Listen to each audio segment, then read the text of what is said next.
This is the intro to the podcast, where I briefly explain what the film is and give a tease as to whether or not we loved or hated it.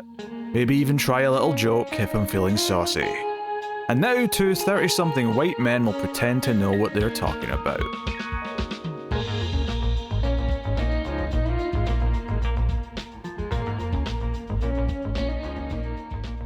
Welcome everyone to the Collector's Cut. I am Peter, and joining me as always is David. Like an idiot's completed jigsaw puzzle, I'm being framed. This is a movie podcast. We get together, we talk about a movie. We're working through the Naked Gun season, and we're here today to talk about the brand new 2025 version of The Naked Gun, starring Liam Neeson instead of Leslie Nielsen. I mean, it's... apparently, I was reading through some trivia. Apparently, that was a mistake that was being made quite frequently, where people were mixing up the names. I'm not surprised. It's because as soon as they cast him, I did a double take because I thought, wait, did they resurrect him? And I went, oh no, it's Liam Neeson. Okay. CGI and AI have gone too far. Yeah, so close together. But obviously, we did the original 3 Naked Gun movies. You can go back and check out those reviews. This is a kind of our climax to the season. We will start spoiler free, of course, as we always do. We'll give you a warning before we get into the spoilers. And if you're enjoying the show on YouTube, please do hit the like button. It helps out a bunch if you do. And you can get bonus content, including extra little bonus rating sections and a bonus show every month over on Patreon or via YouTube membership. I'll tell you a bit more about that at the end of the episode, though. So... yeah, going into this was interesting because obviously you hope for the best. There was a couple of funny gags in the trailer, but more importantly, in the last 3 or 4 days, is the reviews were actually very, very encouraging. Yeah, I mean, you told me that pretty much just before I went to the theater, and I was... I hesitate to say shocked, but I was surprised because I feel like for what this is essentially a nostalgia reboot, it's strange to have encouraging reviews like that. Yeah, I mean, I guess Naked Gun, if done correctly, is the sort of franchise that can get away with it because it can make fun of the fact that it's a nostalgia reboot. And there's not too much of that, but there is 1 or 2 bits where okay, we're doing a nostalgia thing right now, but we're using it to, and this bit's in the trailer, but we're using it to make a crack at OJ. Is basically what we're doing. Yeah. So, I think... we'll get into obviously the types of joke it has and all of that. We'll try and not actually talk about what the jokes are themselves until we get to spoilers, obviously, because that's the main thing to spoil here is the jokes. So we'll start off with some of our our general feelings on it and how much of a time we had. But this comes from Akiva Schaffer, who, funny enough, I hadn't seen much of his stuff. He's done a lot of Lonely Island stuff. He's done a bit of that Tim Robinson stuff. But he did some of those movies that kind of were connected to that, like Pop Star or Hot Rod. I've not seen any of those, though. What I have seen, and it was only, I think, at the start of this year I watched it, because I'd heard people raving about it on a podcast, is I went back and watched MacGruber, which was one he directed. Right? Yes. And I had never seen the skits in Saturday Night Live, so I didn't know what the running joke was with MacGruber. I just remember the movie looking stupid, so I didn't bother at the time. But I'd heard good things. And it took me a little bit to get into it. I think the first 10-15 minutes I wasn't really feeling it. I was like, this isn't that funny. And then there's one specific thing happens that was hilarious, and I kind of got the joke from that point on. And mostly had a good time with that. So it gave me a little bit of hope going into this. That, it's okay, it's the guy who did that. Maybe there's some hope here. And I think the biggest concern going into this is that, okay, is it going to do the good Naked Gun thing of poking fun at tropes, at trends, at things that aren't super specific? That's not to say that it can never do a specific reference, but generally speaking, is it going to be more poking fun at the genre and movie tropes of the day, as opposed to, oh hey, we're going to bring up Jurassic Park, but they'll be farting in this version of that scene. Is it going to be that? And I think that was the main question I had going in. Regardless of the good reviews, because if it feels like it's more that to me, then I'm not going to like it, even if the reviews say it's good. So, with all that said, though, David, what did you think of The Naked Gun, the new version? I think it slots in very nicely to the Naked Gun series. I'm not going to say it's my favorite. I think that they're definitely doing the thing that I would hope that they would did, which is the idea of like police procedurals and the idea of like how we handle these sort of like cop shows and stuff like that have significantly changed over the past, whatever, 20, 30 years. There's new tropes to play with. And I appreciate that. I think that they are playing with those new tropes in a funny and interesting way. That being said, I'd say that this one is probably closer to one of the sequels in terms of how like clever I think it's being. There are a couple of things that I think work out. But one of the things that I think was just a little bit, I don't want to say iffy for me, is that it feels like some of the jokes were leaning a bit too much on, again, look at like these very timely cameos. It feels like the sort of things where there are a couple of things that are specifically for the current time it's being made, and for us right now that works. But I was very aware that how is this going to play off in 10 years, 15 years sort of thing, because that was one of our complaints with some of the other Naked Gun movies when they got really dated humor, is that it wasn't quite working later on down the line. But no, that being said, I did get laughs out of this. I did think it was funny. The theater I was in, they all enjoyed it. There was very rarely a joke that fell completely flat on the audience. So yeah, I'd say overall it's a positive, with just a couple little nitpicks and critiques here and there, but I think it was a good time. Yeah, I enjoyed myself with this, and yeah, it's kind of interesting. Like, as much as I don't think it overdoes the timely stuff, there's a couple of specific things. There's one specific reference that goes so deep that I think even if you don't get the thing it's referencing, the way it like commits to it for like a solid minute, it becomes funny on its own.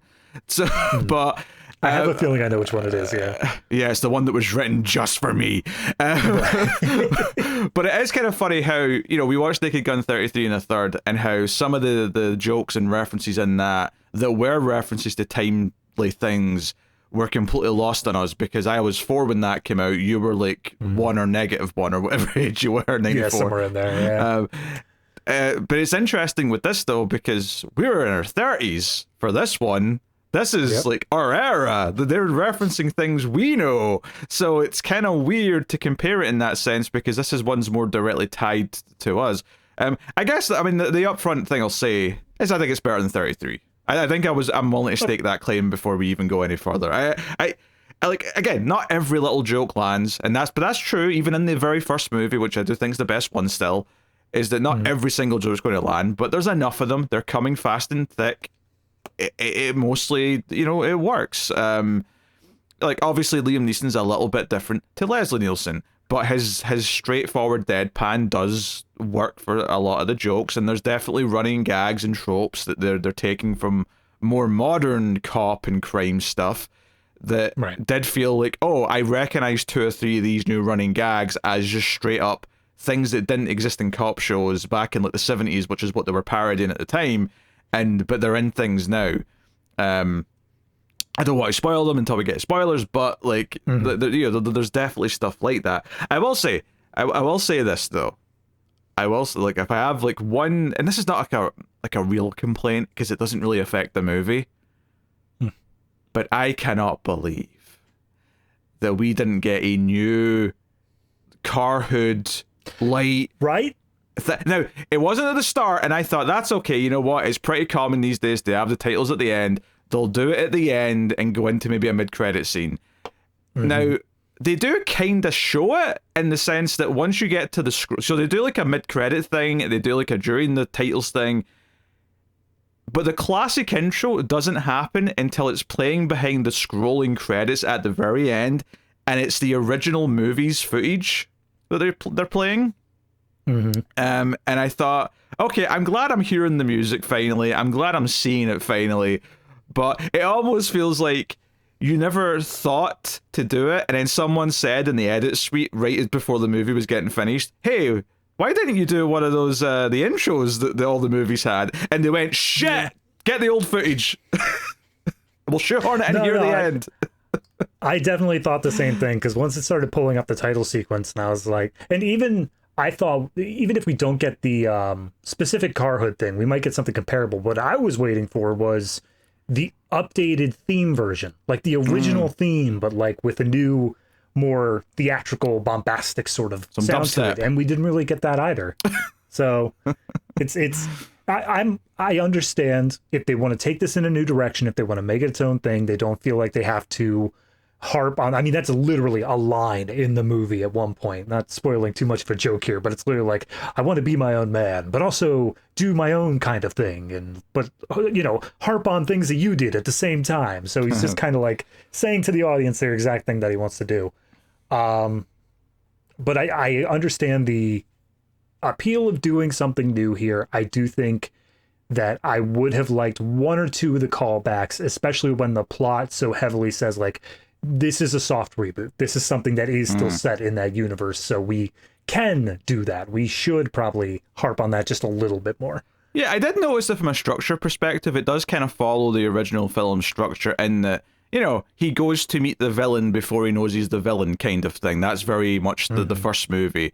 I don't think they use it quite as much as the baseball game, but there is like a bigger location in the third act that feels like, hey, we're at an event of some kind for some third act stuff to play out at. Like it does kind of feel like it's following kind of loosely the beats of what makes Naked Gun, but it's doing its own jokes for the most part. There is one or two kind of like recycling. In fact, this is interesting, is that I actually tracked down Police Squad since we did the other movies. Now, I've not watched it yet, other than I watched like maybe the first 10 minutes of the first episode, and I noticed a couple of jokes that Naked Gun 2 specifically had lifted from that show, and just did them directly.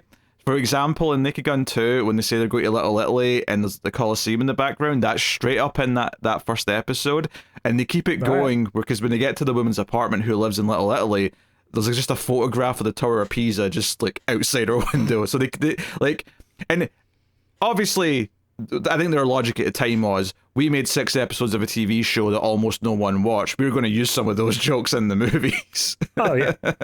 So those were gold. We're not just throwing them away. Yeah, and that there's actually one or two in here. Like the line where someone offers him a cigar. He's like, a cigar? And he's like, looks like it. Like that is a joke from the first episode of Police Squad. So there's a couple of things. Like, they clearly know their stuff. They clearly went back, and there's kind of some maybe updated versions of some old jokes that with new spins on them, kind of thing. Well, going back to Akiva Schaffer, I'm sure you didn't watch it, but he did the directing on Pop Star Never Stopping or Popping or something like that. It's basically just a fake documentary following Andy Samberg as some made-up pop star or whatever. And I watched that, and honestly, I can see, now that I know it's the same director between the two, a lot of comparisons of how the humor plays out. It is also one of those like gag a minutes, very playing it straight sort of thing, where they're not like leaning too far into the humor of it, but they are just like letting this stuff play out. So it does feel like kind of a match made in heaven in that sort of regard, where he knew his stuff. He knows how this humor functions, and he's not kind of trying to adapt into the style. It just comes naturally to him.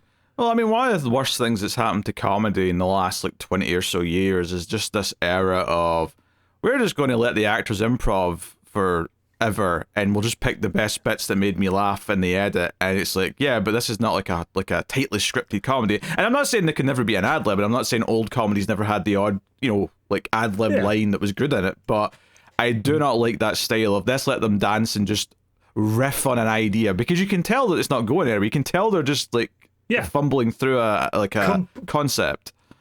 Completely unrelated, we did a Ghostbusters season. Oh yeah, Ghostbusters 2016. If anyone wanted to that's check the one. that out. Yep. Whereas this feels tightly scripted. It feels like, no, they set up some jokes, they pay some things off. There's visual gags, there's meta gags, there's plays on tropes. There's a couple of physical bits as well, but that was even true of the original Naked Gun, and they're hit and miss. I will say, in terms of my enjoyment, I think it's pretty solid at the start. I think it's pretty decent at the end. I think there's like 3 or 4 sections in the middle that are back to back that had me like howling with laughter. Like I was like super like into it in the middle of the movie, and it did a couple things that felt like, oh, the original Naked Gun wouldn't have done this, but they're going so into it that I'm absolutely like cheering for it. Like, I'm like, yes, this feels like you're putting your original thing in here around all the Naked Gun style jokes that feel that they could have been in the original movie. So I appreciate it. I mean, the word of mouth on it's pretty good. Reviews are good. People seem to be really connected with it. It's not making a ton of money because comedies just don't do that anymore, but hopefully it can maybe have some legs and trickle in some money over time. Oh, yeah. This strikes me as one of the ones, as soon as it hits streaming, it's gonna, that word of mouth and other people checking it out is gonna boost it up to like the #1 spot for a few weeks. I think people would get a real kick out of it. Yeah, which reminds me, actually, when I first saw Superman, not the second time I saw it, but the first time I saw Superman, I got a Superman specific Naked Gun ad where Liam Neeson like just sort of like, he pops up as Frank Drebin and he's like he's just looking at the audience and being like, hey, so you're here for a man in his underwear, and that's great. And he basically just pitches like, hey, Naked Gun's coming in a few weeks, But enjoy the man in his underwear. You're here for the Man of Steel, but come back for some real police work and it's something they made, and it's really funny to me because like this is a Paramount. It's not a Warner Brothers movie, which would make sense that they were sort of marketing. Yeah. But this was like another studio saying, we'll make something to go with Superman because they can make some jokes about it, and that was basically it. Yeah. Nah, for sure. I would love to see that ad to see if they ever actually say the word Superman, because I feel like from a advertising and legal perspective, man in his underwear would be something where they just had to be like, yeah, we can't actually say it, but he definitely said what we mean. He definitely said Man of Steel. I don't think there's a legal problem with them like they can say, hey, you're here to see Superman, because that's not like they're talking about this Warner Brothers movie. They're allowed to say that, I think. So yeah, probably. I think they're fighting that because they're just referencing the thing rather than like claiming it as their own, Yeah. So anyway, I think it's like, I mean, the villains, whatever, right? There's no Ricardo Montalban. I mean, that's kind of par for the course, I feel like, in the Police Squad movies and all that sort of stuff, where he's just kind of there. Maybe he'll have a few good moments, but he's never like the most entertaining part of the movie. Yeah. What did you think of Pamela Anderson as the female lead of this? I think she won me over. I think I was having a hard time beginning with her. I felt like she was, especially during the introduction scene to her, she was kind of not at full force and she was not given as good of jokes. But by the time we got to, as we'll say later, the bar scene, I think she was starting to win me over and showing that, no, she has chops on her, and when they give her enough material to work with, she can make it really work for her. Interestingly, the bar scene, there's this, I'll just say she sings at one point. The original version of that, they had to change it because they couldn't get it cleared to do what they originally did, which is she sung the same way that she did, right? Which I won't spoil, but she did the Super Mario Brothers theme in that style, but they couldn't get it cleared, so they had to just sort of go with what's in the movie now. I can't say I would fully understand. Maybe there was some other reference. I don't fully understand how Mario would have tied into it, but fair enough. I can kind of see the idea that she starts doing what she's doing, and then just kind of at some point it becomes the Mario Brothers theme because she kind of like, just that's the direction it goes in because she's kind of improving. Right.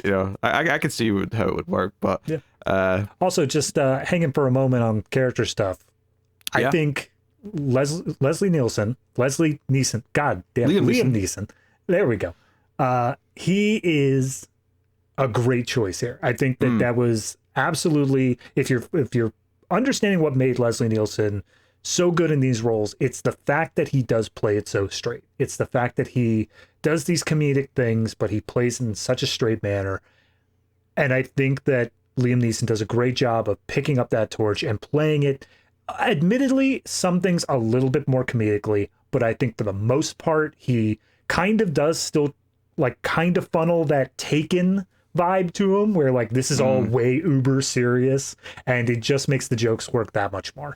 I mean, the description on my movie theater for the movie has, and the description for this movie says Frank Drebin has a particular set of skills. So they were putting it into the copy. I'm almost impressed that Akiva Schaffer resisted the urge to make a little reference to like the movie that turned him into an action star. Yeah. Maybe like, and like I'm not even saying it would be a bad idea. Like, let's say there was a scene where he picks up a phone, But instead of like doing the famous, I've got a particular set of skills speech, maybe he's just like, please, give her back, please, I'm begging you, or so, something, just turn it on its head. But yeah, CCH Pounder's in there as the chief of police to grill him out. She's a good pick.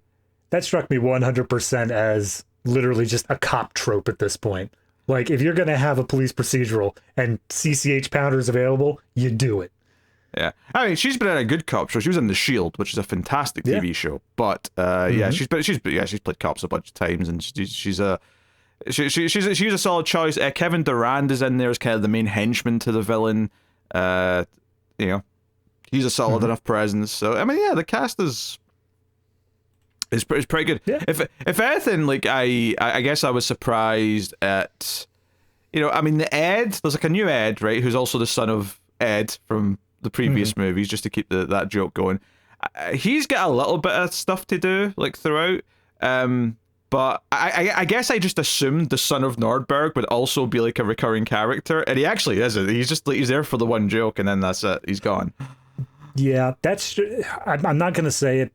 It definitely was, because I have nothing to back it up, but it struck me as the sort of thing where that's going to be deleted scene material. He probably had a couple of things, but like it got so stripped down over time, they're like, we can't even justify him as a character, we're just going to cut him out entirely. Yeah, maybe. I know Akiva Schaffer, I didn't read the whole thing, but he said something about how he had a hard limit on, we're making one OJ reference and that's it. We're not doing a ton, we're not going to keep coming back to that well. You get one. And it's almost a shame they put it in the trailer if they were really going to do one, but it is a funny joke. So I like... Yeah. Because the original trailer had basically two bits in it, right? It was the pulling off the girl's like face to reveal Drebin, which I don't love that joke because it's like so absurd that I don't know if I love that as like a naked gun joke. But then by the end of the trailer, the OJ joke did get me, and I was like, okay, that was actually quite a funny reference to the real world. Yeah. So happy to say that the movie, honestly, pretty good time. I mean, I don't really see a lot of comedies in theaters. They don't release a lot of comedies in theaters at this point that are worth seeing, to be honest. But it was kind of fun to be there and just like have like everyone kind of laughing a lot, which I've not heard in quite some time, if I'm honest. So yeah, no, we only see things that make us miserable. Literally, the last thing we saw was uplifting and hopeful. But that's fair. That's true. Yeah. Yeah. So I don't know where he's getting that, but. So yeah, I think it's just time for spoilers because we need to start talking about some of the good jokes and whatnot. So spoilers for The Naked Gun 2025, you have been warned. So yeah, the opening is the bank stuff in the trailer. But it's funny because it plays it very serious and straight, whereas Kevin Durand's walking in as all the gunmen are taking the hostages and all that, and he's going into the safety deposit box, and I felt a sigh of relief when the first joke hit, which is he puts a little explosive in the lockbox, he pulls it out, he picks up this like, hard drive looking thing, he turns it around, and on this device it says plot device. And I laughed and went, okay, they know what they're doing. Yeah. That was so comforting to me. I was like, yes. I was fully expecting it to be hard, actual drama, like heist scene, right up until Drebin takes off the mask, because as soon as you see it in the bank, that's where it's going to. I was waiting for that, but the moment that they actually worked in a few jokes pre-Drebin, I'm like, okay, all right, well, we got something going on here. Yeah, and most of the bank stuff we'd kind of seen in the trailer. I guess the big thing, other than the mask coming off, and we saw a little bit of the fight in the trailer. But the bit that they do here that was kind of like stuck out to me the most is when he grabs one of the bad guys as a human shield, and it's clearly a dummy, so we're doing that, which is fun. But this idea that they'll just keep shooting the dummy no matter where he throws it, so he just throws it into the circle of bad guys and they'll just shoot each other. Pretty funny. It's playing on tropes. It's playing on the human hostage kind of tropes. So, the joke I don't know if it was in the trailer, but the one that got to me was he starts fighting one of the guys, and then it basically just turns into a game of patty cake. And then that wasn't in the trailer. The guy to death. Yeah, that was new. Yeah, that was good. And then the joke they do for the title is that the titles guy misjudged how much room he had on the screen, and he's like, shit, I can't fit the last two letters, and he just kind of puts them on, like, going down the way at the end. Which it was funny, but I was like, what, no car going through the city and stuff? I mean, it's now that I think about it, it would be kind of hard because you don't have the on the hood like siren thing anymore. It would have to be on top of the roof and like the full bar. That does not matter for this. Come on. Yeah, fair. You would you'd sit and go, oh, that's not realistic. They don't do that anymore. Look, I'm willing to accept that Liam Neeson can pass as a 10-year-old girl in a little skirt and whatnot. I accept that. But if you got the police lights in the wrong spot, we're gonna have words. By the way, Liam Neeson is older than Leslie Nielsen was in any of the Naked Gun movies, which is actually funny. But hey. I think someone said he's exactly 10 years older than Nielsen was in the first one. Right, that sounds about right. Something like that, yeah. So yeah, he's 73, Liam Neeson. So, jeez. I mean, they do kind of lean into that a little bit here. There's a couple lines where they basically say like, yeah, we're old guys. Like we don't pretend like we're young and fit anymore, but it plays into the plot the fact that we are older and theoretically more experienced and wiser. They do and they don't. They also kind of treat him though like he is like 40 because, you know, at one point he's like, hey, how'd your date go last night? Oh god, I just don't know if I can date again after. I'm like, a 73-year-old's probably not just going to the dating pool. But, you know. The internet allows for many things, Pete. I'm not saying they can. I'm just saying it feels like more of like a middle-aged trope than a 73 trope. Right. So no, one of the visual gags that I actually really liked when I noticed it early on is he goes to the police station, right? And you know how the letters on the glass of the door, when you're looking at it from the other side, they'll obviously be in reverse. Did you notice the gag here? I didn't. So police was reversed, but squad wasn't. Okay. It's just a little visual gag in the background. Such a tiny little detail. I will say, this introductory scene of them walking around inside the police squad, and like pretty much every time they go here, is absolutely the gag a minute, like gag a second pretty much, where every time they cut to a different angle, you have something new going on. The guy getting his mugshot, it's like a photo shoot and like an art or like a model, like winds blowing on his hair. And one of the running gags, and this is one of the tropes of like a modern cop thing, is the idea they always have the coffee cups. So you do this running, especially early on, there's a lot of like just handing in a coffee cup constantly to him. Oh yeah, like he will throw down his coffee or like throw it away in like disgust or anger or whatever, and then immediately new coffee cup.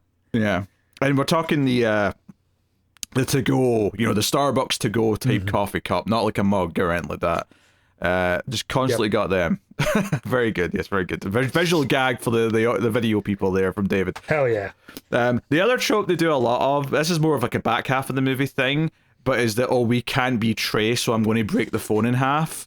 But he starts doing that to every phone he uses, including landlines, including like a phone that he's borrowed from a taxi driver. He just keeps breaking phones in half. What was the other bit I liked? Oh, when they're walking around, one thing they keep cutting back to is the cold case room is actually just a walk-in freezer. Yeah, there's like dry ice coming out of it, kind of thing. Yeah, a lot of good gags, and they do have him on the car, like with the saxophone playing, and he's doing the narration about being a cop or whatever. He's like, I woke up and I looked at my cop face in the mirror, and I thought about my dead cop wife, and I.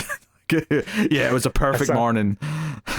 I cried cop tears with my dead cop wife. Again, it's poking at the tropes, it's doing the things, and they keep it going as well. Where when they do get chewed out by the police chief, and she's like, "Hey, like the bank robbers who you beat up want to sue the police department for this, and this," and he's like, "Oh, come on, since when cops have to obey the law?" And she's like, "Since forever." He's like, "What? Who's going to arrest me? Other cops?" And she looks at Ed and like, is he serious? Is he serious right now? I mean, that is one thing I noticed in this movie, and I wonder if this was like a director or executive on high sort of thing coming down, is that Drebin doesn't kill. I mean, there's the shooting and stuff in the beginning, but like even throughout all of that, it seems like he's more directing them to be shooting each other or like just knocking them out sort of thing. I guess. And by the time he gets to the end, he's also not really killing at all. There's all this talk of him having killed a whole bunch of people. Hold on. He does behead someone. That's true. I think that counts. That's fair enough. But it's played for the comedy beat. It's not of course it's played for a comedy. They're all played for comedy beats. No, but I'm just saying, like, I guess the main thing I was looking for is like a gunfight sort of thing. Sure. Is that the old Drebin was going around and he was just shooting people willy-nilly. In this one, they say he does. They say that that's a thing that he constantly does, but they never actually really show it. I mean, how much did they really show it in the original, though? Like, I mean, how many times do you actually see him shoot someone and they die? I don't know if it happens that much. Fair. That's fair. I in my mind, I'm thinking of the intro at that train station, but that was a dream sequence, wasn't that? That was a dream sequence in 3, yeah. Yeah. I don't know if you see it that much in the original movies. In fact, if anything, this to me, like him saying, "Who's going to arrest me?" Other cops, that feels like a descendant of the joke of like just to think the next time I shoot someone I could be arrested. Like it feels like a sort of knock on of that joke, which was welcome because it feels like it's in that spirit but doing its own new thing. And especially since we're in this era now where we, I think publicly we're a bit more critical of police and how they treat people. Yeah. So like having him kind of like and having the chief be like, "What the hell, Drebin? Like you can't do this." That's the one bit I did like is that obviously all those police procedurals, they play up the idea of like, yeah, no, our cops are good cops. Like we're not doing the shield. We're doing like, oh, look at we're actually trying to enforce the law and all that sort of stuff. And I like that that's the way that this one plays it as well, where it's like, no, you don't have to worry about like corruption or anything like that. Incompetence, yes, but not corruption. Actually, I'll tell you a joke that did not land in my audience because it's a very specifically American joke. I got it because I just know enough from the online world to understand what the joke is. But the idea that the police squad building will turn into a Spirit Halloween landed with a thud in the UK. No one knows what that is here unless you're really online. Is there an equivalent over the pond? Is there I don't think so. Something that moves into recently closed buildings and just takes over? I don't think nothing that pops up like that with that level of like consistency. I don't think. Fair enough. Because there have been, whenever they do different I'm blanking on the word, but whenever they move to different cultures and stuff like that, they change things up sometimes. So that could be something they could make a specific reference to, but not. Nah, it's just one of those things where like, okay, I get this joke, but the audience is dead silent, and I know why they're silent because Spirit Halloween's just not a thing here. So they do it, and he's told, okay, you're not on this bank robbery case anymore. You can't be doing that. You're on collisions now. So we get him going out to this car crash scene. A car's been off the hills. They say it's Malibu, but this is like, I mean, admittedly, I'm no expert, but I kind of picture Malibu as being quite like pleasant and sunny and like this looked like a quarry. And maybe there's a part of Malibu where there is like a sort of like a rocky stone area, but it's the famous Malibu quarry. What about it? I see nothing wrong with that. I think in between those sequences though is where we get the kneeling before the portraits. Oh, you're right. Yeah, I think that happens in between there. Yeah. I mean, it's pretty much what you just see in the trailer, where it's them kneeling before. The only thing that we get plot-wise from this is Frank looks up at his dad's portrait and says, "Hey, Dad, having a tough go of it. I could really use some guidance from you. Can you show me that you're out there? Show me to like as an owl or something." And they leave it at that, but that's clearly a Chekhov's gun that's going to go off later on down the line. Yes, give me a sign, show me an owl. Was what he says, and it does come into play in the third act. So they go to the car crash, and again, sometimes it's the simplest jokes that make me laugh, like him putting on the glove to pick up a piece of evidence, but then using his other hand is a really funny little gag. And no one laughed in my theater, and I'm like, wait, this is like the funniest joke they've done so far, you idiots. It's double layered at that, because he puts on the glove and it's like all sterile, and then he wipes his nose with it, and then goes with the other hand anyway. And then like, I mean, obviously not every gag's equal. There's like a little one here where he says, "So who is this guy?" Is like, "Oh, is there anyone he's related to?" Whatever. He's like, "Oh yeah, he's got a sister." but we don't really know much about her other than her name. He's like, okay, what is it? And then Ed says her name and then basically gives her like dating profiles. Like, well, she likes long walks on the beach and she's feisty, but not, and he lists all these things and it's like, that's a lot more than her name. And it's not like a great joke, but it sets it up, has a little payoff. Yeah. It's fine. Yeah. It goes fine. And I think the only clue here, at least the next bit, is they find a matchbox that has like a tiger on it. So, and it's notably an electric electric car, which is important for the plot as well. The big bit here, though, is it's like, all right, fine, pick up the car, and it's basically the arcade claw that the guy's controlling, where he's trying to pick up the car, and they get it like 5 feet up out of the air, it slips out of the claw, and they're like, "Oh, so close." There's a good visual gag. So they do that, and when they get back to the station, which I don't know if that's immediately next, we see the villain again before that, but that's when we get to the Pamela Anderson stuff, where he comes in.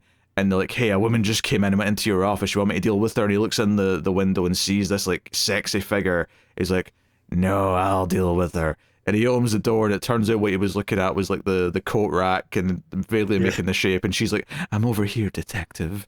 So you get kind of like the femme fatale almost introduction. That's kind of how they play this out. I did like that they kind of swerved us because the trailer gave you a joke here, but there's more to it in the middle, because in the trailer he says take a chair and she basically just says thanks and walks out with a chair. Here he says take a chair and she's like, no thank you, I've got plenty at home.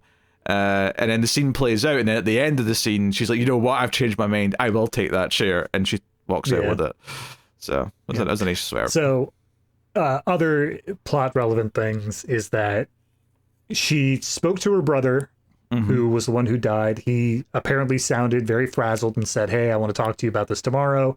But then, of course, he died, which says it's worth probably not a suicide. Yeah, it's worth mentioning that at the scene of the crime, Neeson just goes, let's call this a suicide. That's it. We're done. Yeah, and then she comes out and is like, no, someone murdered him. I'm sure of it. And progresses from there. And then she is a crime novelist who... She says, I write true crime novels from fictional events that happen in my head. Yeah. Also, one of my favorite lines early on, actually, is when he's narrating and he's looking at her. And he says stuff about her figure, but then he eventually says, in a bottom that makes you wish, makes the toilet wish it was a brown or something to that effect. The toilet bowl begs for the brown, and my audience just recoiled. I could hear them go, ah. And then my favorite follow-up to that is when she walks out with the chair, and he goes out and he's like narrating again, saying, oh, she left this impact on me, whatever. And then the camera goes over to Ed, and he's also narrating in his head about how beautiful she is. And then you just hear lots of voices, and there's like an entire room full of cops all narrating, overlapping each other. That's a good gag on its own, but I also think it's kind of like a sequel to the gag in the original movie where she says, I like cops, and like all the cops are like, hey! Like it almost feels like spiritually kind of like taking that forwards as well. Yeah, absolutely. So, no, good stuff. So you got that. He, obviously, like, this guy had met or went to see this billionaire who's like basically your Elon Musk type, like tech asshole. Yeah. And he goes to see him. I don't know. Did we get the like evil meeting before this? Like, where he goes to see him? Or is that after? We go to his company first and just meet the guy for a while. Yes. And get like the walkthrough of all of his technology and all the stuff he does, which it's got plenty of good jokes. I think one of the ones that they hung on for a little bit was a testosterone boosting treatment or something, which just basically seems like laser beams to the crotch. Yeah, there's a guy just standing, and obviously it's covered, but like, presumably he's just got his dick out in this like device, and there's like smoke coming up from it, and the villain's like, hey, did you know that, sperm counts are low across the board? And Neeson replies with, well, I've never put it across the board. I've got an old Bon Jovi t-shirt for that. Which that line got me. That line did hit me in the funny bone. So very good. Yeah. But no, the gist of this guy is that he tries to come across as, you and I aren't so different. We're both manly men. We both take charge. We take action and fix things that need fixing without asking for permission. And so that's why I know that you can appreciate this. Also, we have a shared appreciation for the Black Eyed Peas, which they hang on for like a little longer than I was expecting. Yeah, and they make a reference to the original version of that song, I'm not going to say it, but the original version of Let's Get the Party Started, which if you don't know what the original... Let's Get It Started. If you don't know what the original line was for that song, look it up. But they reference it, and then, it turns into this name members of the Black Eyed Peas for whatever reason. Liam Neeson is even like, are you still allowed to say that? And he's like, whatever, it's my company, I'll say it. Just to go out of the evil meeting scene, because I do want to talk about that. So, somehow, Weird Al Yankovic has been in all 4 Naked Gun movies, right? Because the villain's plotting his thing, we'll say what it is in a second, but he's basically saying all these rich assholes can go into a bunker and survive the apocalypse he's going to make, and he says there'll be the best live entertainment in there, and up on his screen pops Weird Al Yankovic saying that he can't wait to perform for a bunch of rich billionaires, and I was like, I can't believe one of the running things they kept was the Weird Al cameo. Yeah, absolutely. It had to be. He's still around. He's still as relevant as he was back then. I'm not going to say relevant at all, but he's still there. He's active. He's still an active performer doing what he was doing. Exactly. The thing for me, though, that this scene, that I think on paper, if you told me what this joke was, I wouldn't think it was funny. But I was actually really into... the old guys talking about crab people, because the villain's like, oh, the world was better before it was good, but then the wrong kind, and I'm thinking, oh, he's being racist, or he's talking about immigrants or something, that kind of thing, and then this old guy's like, yeah, fish people. He's like, what? And then the other guy's like, yeah, fish people, like mermen, or merwomen, mermaids, yeah. He's like, yeah. And then the villain gets annoyed and says, no, I'm talking about this. And then the old guy's like, yeah, crab people. He's got crab hands. Look at this photo. Look at that. He's got pincers. It keeps going. And it went to the point where I was starting to really think, and I guess maybe the thing that was making me laugh was more the fact that it was pissing off the villain who was trying to have a serious conversation. And these 2 old guys are talking about crab hands. But anyway, I don't know. I like that. No, I enjoyed it. I think for me, this kind of went down that same path that I felt like all of the previous villains in the Naked Gun series did, where the villains aren't really given the funny bits. Yeah. Like, they are played more straight, and then the people around them are given the funnier bits. And there's nothing wrong with that. I think he does an okay job, and the plan is explained well. We get what it is. Basically, it's the plot device that we get before is an emitter that causes people's neural whatevers to go haywire. Hey. And they all just forget societal norms and start attacking people. It turns out in Neanderthals, basically. Yeah. I think this feels like a spiritual knock-on to the assassin control thing from the first movie. This feels like it's altering people's behavior kind of thing. It feels like a very similar thing, except he wants to do it to everyone and just cause the apocalypse, basically. But that's what the plan is. He's going to do it in New Year's, and they've set that up. So just fun stuff back to the rest of the characters, though, and what's going on with them. Yeah, just to get it back to the other side of the plot was that when Neeson was meeting with the villain, he pulled out the same matchbook, and apparently it belongs to his club that's super exclusive, but Neeson gets the invite, so... Yeah, although he also says he's going to send Drebin a gift, which the next day turns out to be an electric car. And immediately I'm like, okay, so the other guy died because he can take control of the electric guitar and just drive it off the road. Because they actually set it up well, because they said there was no skid lines on the road. Yeah. So it wasn't like he swerved or anything, which makes it feel like he just drove off. And like, oh, someone took control of the electric car. And that's like the 3rd time you've almost said that. I don't know why. Anyway, so I mean, this bit was also mostly in the trailer, where he lets out some criminals and whatnot. But there's some extra gags in here where he voice commands the car to open and close doors, and it's hitting Ed's hand and whatnot. But that's basically it. But like you say, the next big bit, though, is because this matchbook came from a club that the villain owns. Like, that's obviously where he goes next for his investigation. And Pamela Anderson also ends up showing up there as well. Yeah. There is the one bit of the body cam footage and the robber being is that this?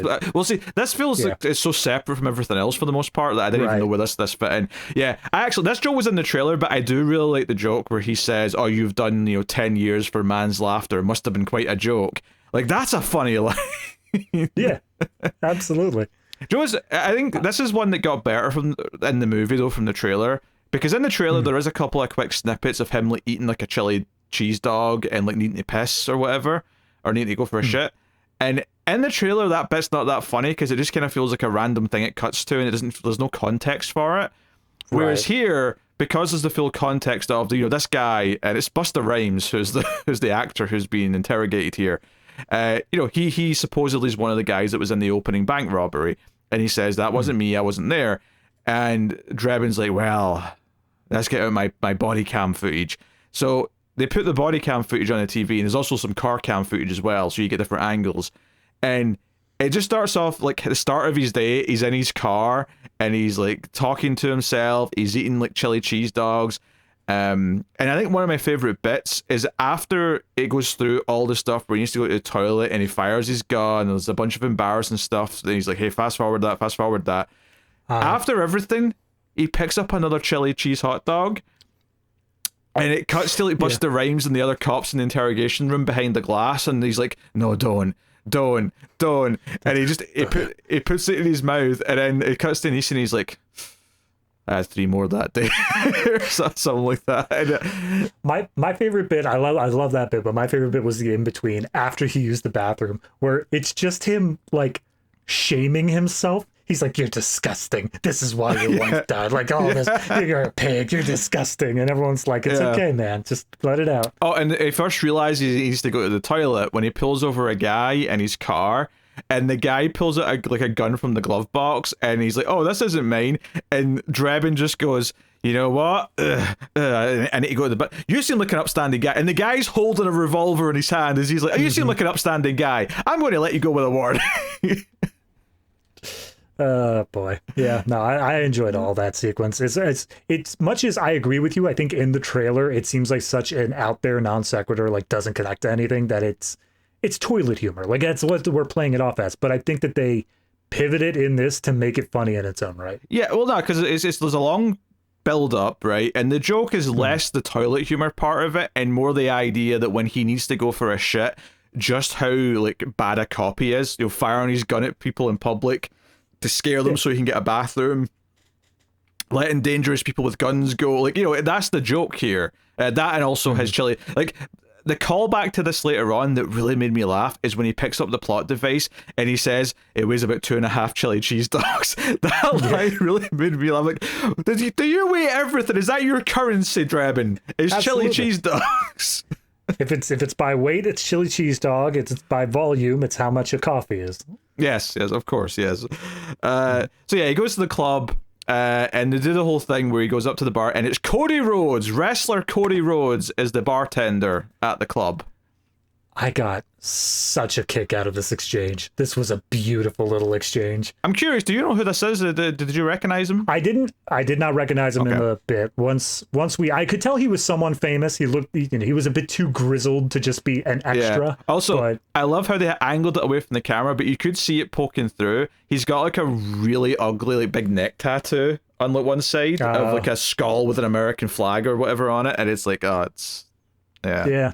Give him a button up. But no, I love the exchange here where he's trying to get information from the bartender. Bartender's just like, oh, you don't even remember me, do you? And he's like, well, that's true. And he's like, you shot my brother in the name of justice. And Driven's like, that could be thousands of people. You shot him in the back. Still hundreds. He was unarmed. Probably 50. He was white. Oh, that guy. And he names him. It's like, you must be Frank. Someone's brother. Yeah, he's like, it's Tommy's brother. The moment he said he was white, and it just immediately brought it down to 1. I'm like, there you go. That's the cop humor I'm looking for. That's just the satire. That's like, just this hitting stuff right in the head.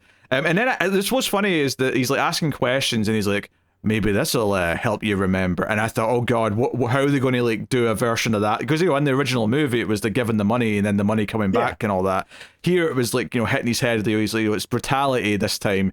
But the joke is that every time he hits his head off the bar counter, his face changes. One his nose changes, one he turns into a second Liam Neeson. I almost thought they could have kept this going for like another few hits and had like some weird cameos, like head goes down, comes up, and it's pick a celebrity. Yeah.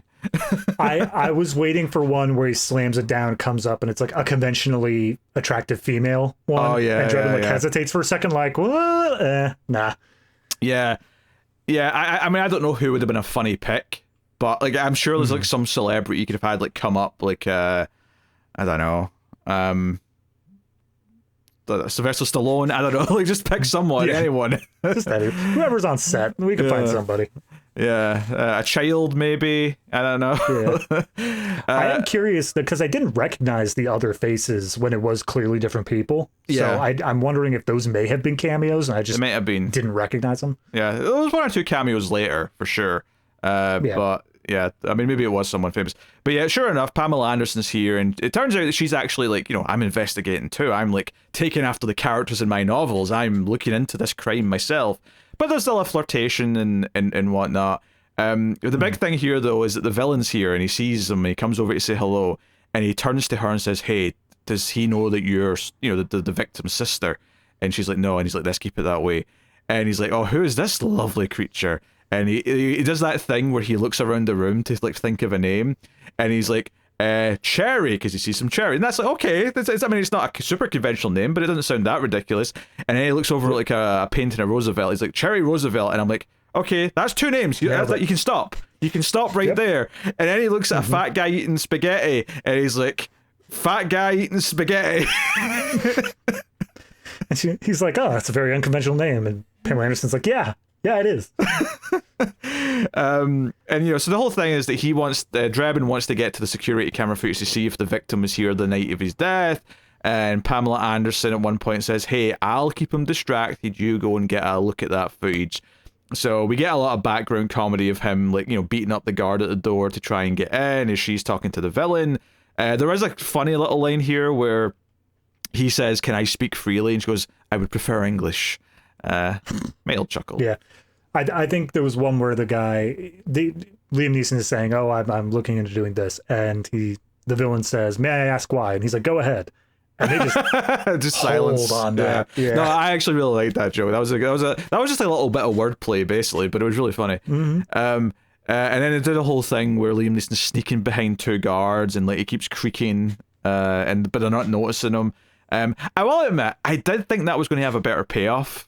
Like I thought, like it reminded me of a joke in the 21 Jump Street movie that came out like about a decade ago.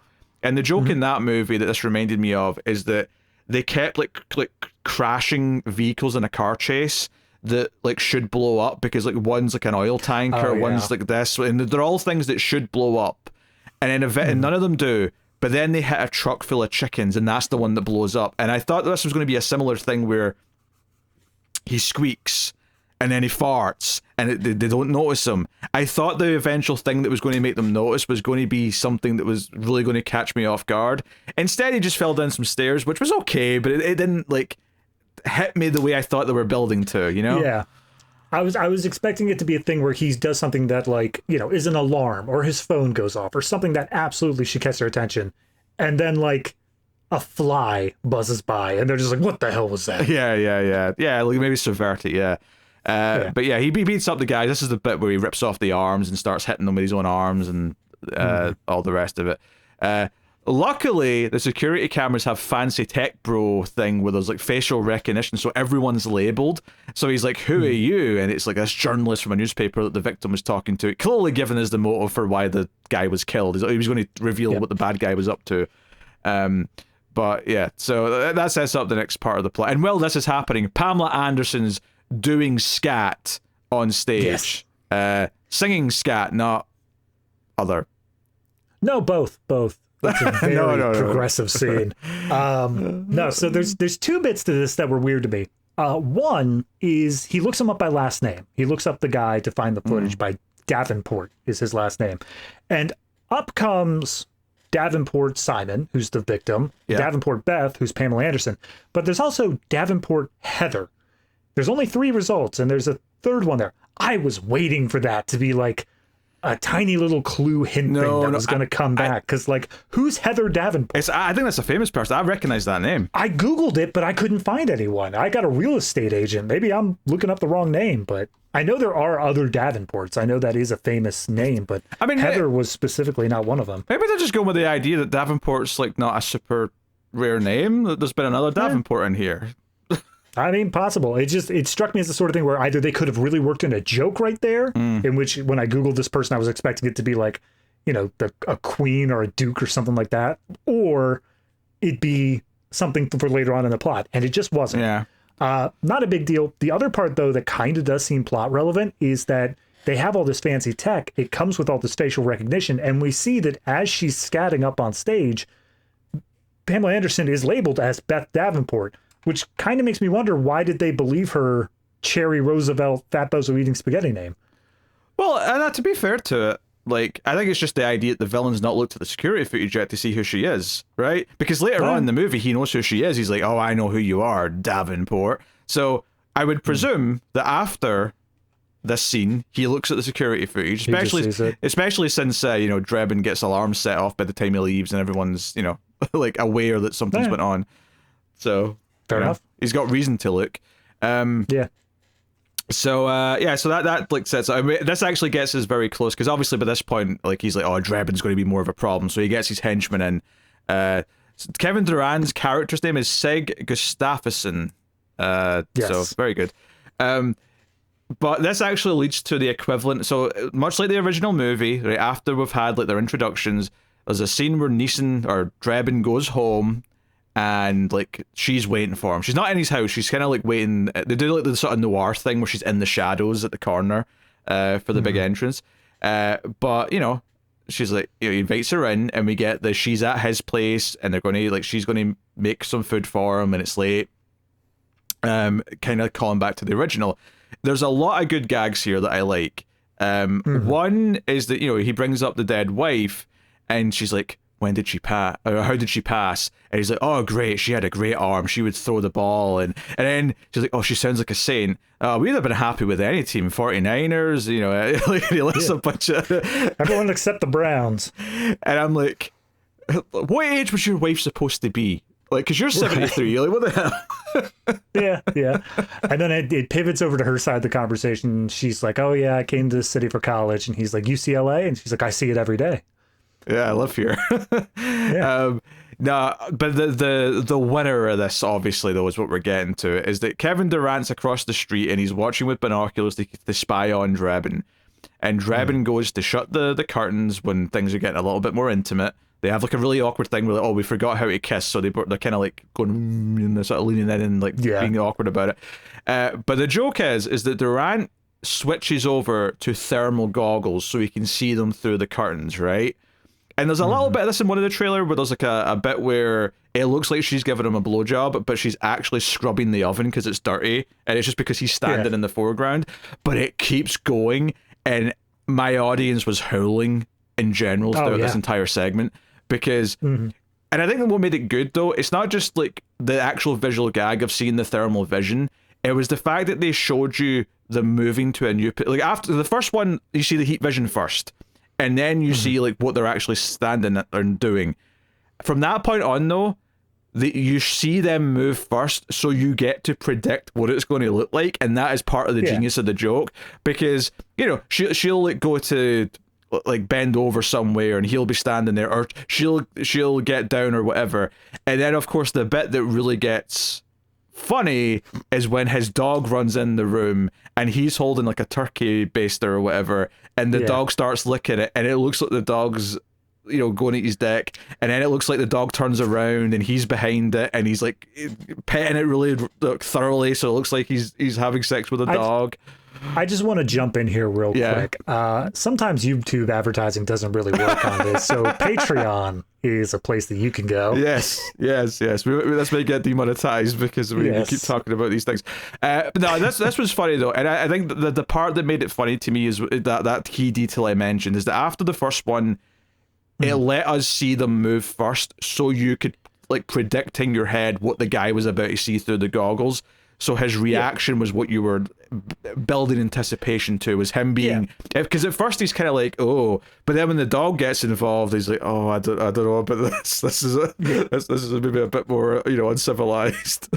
The first bit of the humor relies on the shock. It relies on this, like, oh my God, I can't believe they're doing a blowjob scene. And then it's revealed that. Everything afterwards is the anticipatory cringe of it. That thing of like, no, don't move into that position because it's going to look like this. And then you get the reaction of the guy just selling the moment. Yeah, because when the dog's licking the thing, like Pam gets down and sort of pets the dog, and it looks like the dog and her like double teaming him. And it's these absurd visuals from the thermal vid. So great idea for a gag.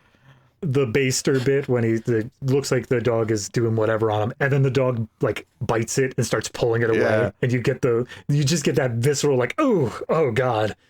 Yeah. Oh, there's also one bit where he actually squeezes and it squirts out the thing, so it looks like he's it looks like he's finishing. Just all over the counter. Yeah. And then my favorite return of a gag from the original movie is once the lovemaking starts, we go to music video, and they do the whole we're going to like a cabin in the snow for a romantic getaway, which is kind of like a lot of music videos from the 80s, right? And it's a funny bit that they're calling back to that. I was really enjoying it, and it's a real song. It's the I don't know what it's called, but hold on, I'm pulling up the soundtrack now. Nothing's gonna na na na na na na na. That one? Nothing's gonna stop us now. Nothing's gonna stop us now. Starship. Yeah, by Starship, right? So they're doing the romantic things, they're in the hot tub, they're doing all that. But then it pivots, and it becomes almost a little short movie where they're looking through stuff in this cabin, and she finds like a spell book, like incantations or whatever, and it cuts to them in like a circle with candles, and they're doing like a magic spell, and it brings to life the snowman they made earlier, and then there's like threesome scenes with the snowman who's like going around, but then eventually the snowman gets jealous because like it does the whole thing where he's behind the glass looking in at them at the jacuzzi when they're like getting all lovey-dovey. The music shifts to the minor key.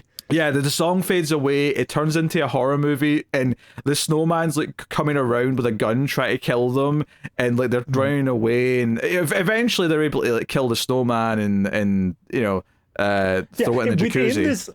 Within this like tiny little scene, this tiny little sequence, they establish Liam Neeson has asthma, so he needs an inhaler. Yes. And you see the snowman like getting rid of all the inhaler stuff. And we also set up that they find a samurai sword, which then comes back as the thing they kill the snowman. It is a short film entirely within its own right. It's self-contained. And that's the thing, like, the spell book was like amusing, and then the snowman comes to life and it looks a bit goofy. But it kept going, and then by the time the snowman turned villainous, I was like, okay, you know what? This is nothing like the original movie now, but I love how much they're committed to this. I love how far they're going with this bit. And then, like the snowman's coming after Neeson, and it's her with the katana that kills it, and it goes into the jacuzzi and melts. And as soon as they like embrace again, nothing's gonna stop. Like the song comes back in. Yeah. And then it just goes back into the movie, and Liam Neeson's just narrating like after our weekend getaway. And it's like, oh, okay. All right. This was like the section of the movie, like the stuff before, like the stuff in the apartment, the weekend getaway, and then some of the stuff that's coming up after this is like where I think the movie was absolutely peaking, where I was just like loving it every scene and getting so much out of it. Because the next bit is where he's like, okay, this reporter that the victim spoke to, I'm going to go follow up on him after my weekend away with Pamela Anderson. And he goes up to the door and he's like, oh, it's been broken open. That's strange. Hey, mister, are you in? And he sort of walks in, and there's just one simple recurring gag, but it's really funny, is that he steps in a pool of blood and he goes, hey, mister, I stepped in a pool of red liquid here. I'm getting it all over your floor. And he turns to the table and there's a bloody knife with a note that says, pick me up. He's like, well, what's this? And he picks it up, and I just started laughing because I'm like, oh no, Draven, hey, what are you mister, doing? I picked up your knife. What do you want me to do with it? And then like right next to it is a piece of paper with a tape recorder saying, say your name, and then I did it. And he's like, all right, well, I don't see why not. And then he finally obviously goes into the other room, and this guy's lying dead, and he's holding the knife, some cops run in, and he's like, it's not what it looks like. But obviously, in the meantime, he tries to pick up the dead body because his plan initially actually is to try and like get rid of the body. So if there's no body, there's no crime, and that'll get me out of trouble.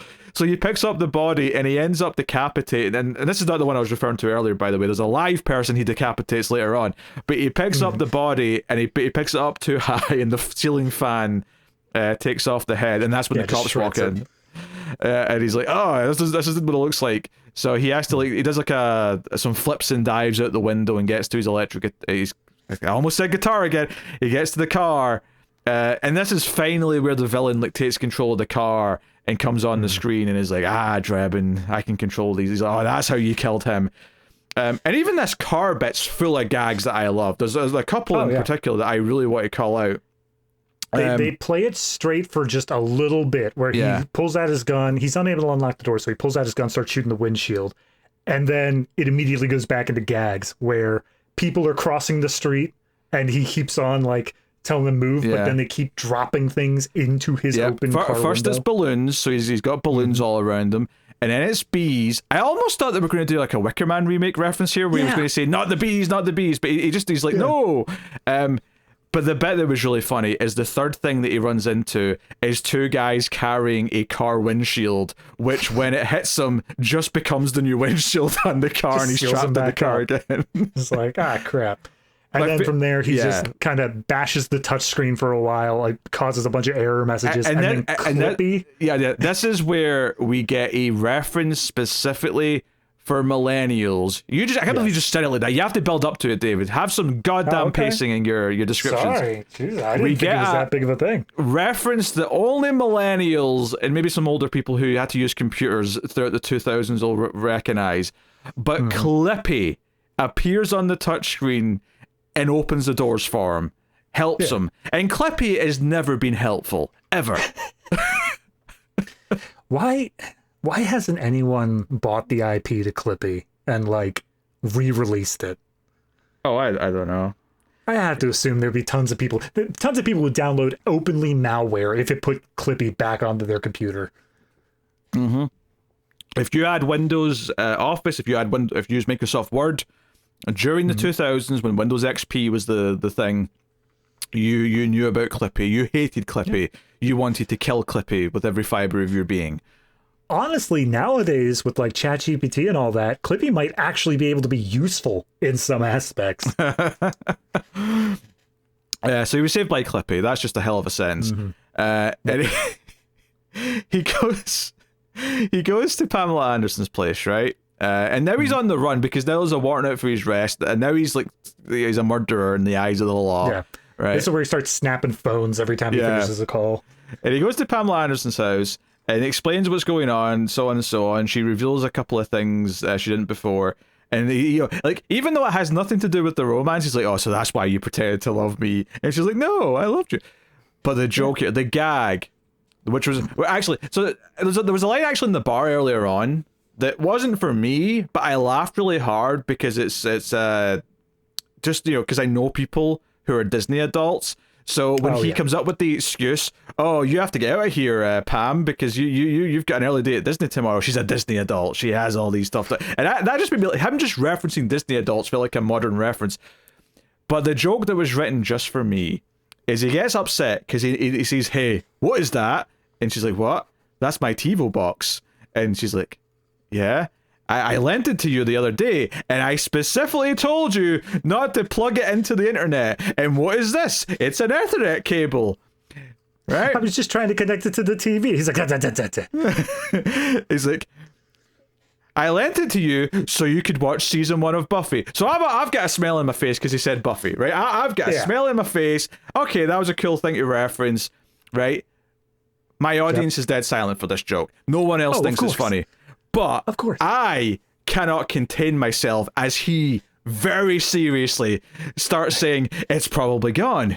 There's no Willow Rosenberg. There's no Xander Harris." And then the way he emphasizes, "No Cordelia Chase," I was cackling. And then he starts saying, "No musical episode. No Willow meets her doppelganger." He starts just referencing various episodes of Buffy to the point where I'm like, even if you don't know what Buffy is, the fact that he starts listing 5 episodes, I think almost comes back around to being funny if you don't know what it is. Oh yeah. No, and then he's just like, hold on, and he just shushes her as he starts up the TiVo to check to see if they've all been expired now. And as he checks it, he's like, "Yep, they're gone." And he just storms out.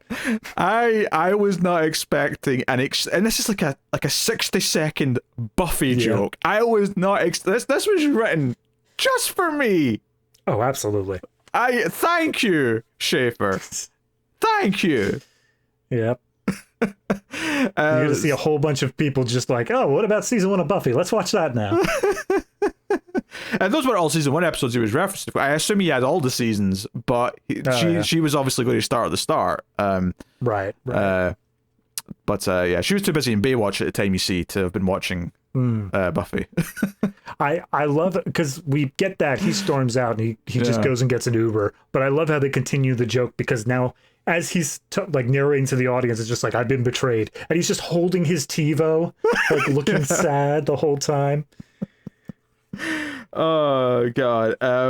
So I don't know if there's much between him getting the act because he calls Ed, right? We get the Spirit Halloween joke, but he's like, hey, I've got an idea outside the box to like, find out what the bad guys are up to.